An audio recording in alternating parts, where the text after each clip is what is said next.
sai on na boi pa lâu mo a chunga siang prasang an lâu mo ngai man u ram la pia mi ka phanu kami hao thong su mo easy phanu chia kilita talo kilitin hai dam naksi velado si dam pi nam han sangi na dam khol helo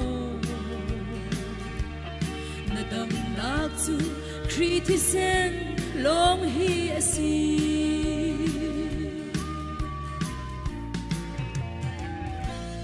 kilita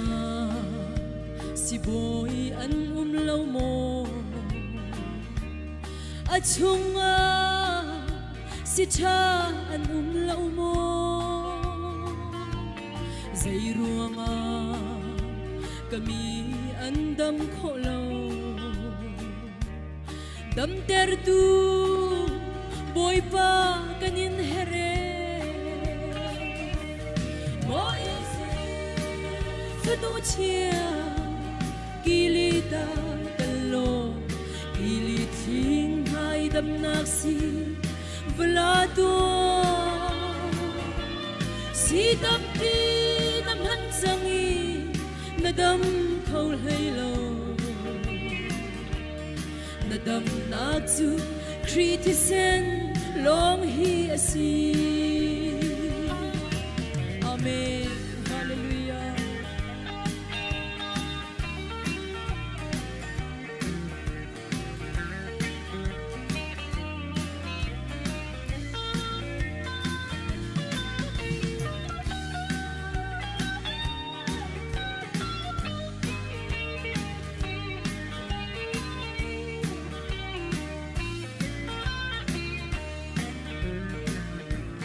rồi chuan san aliam thal zan di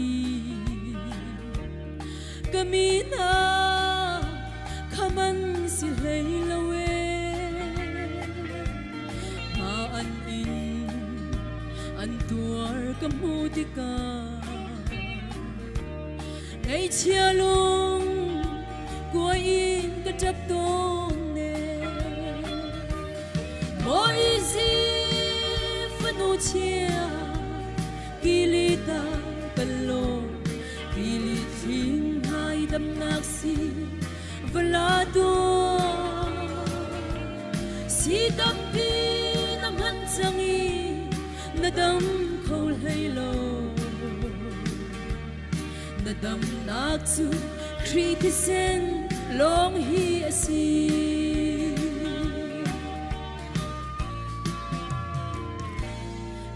su he ka chi ka nong chan ke ka cha anon hi kri asi chu kri chu ka taksa chin long le ka thara dam na si bo asi amen mo easy chia kilita kalo kilitin hai dam naksi velado si dam pi nam han sangi na dam khol helo na dam naksu kritisen long hi asi na dam naksu kritisen long hi asi amen boy pa ni sung parnak chau di kau se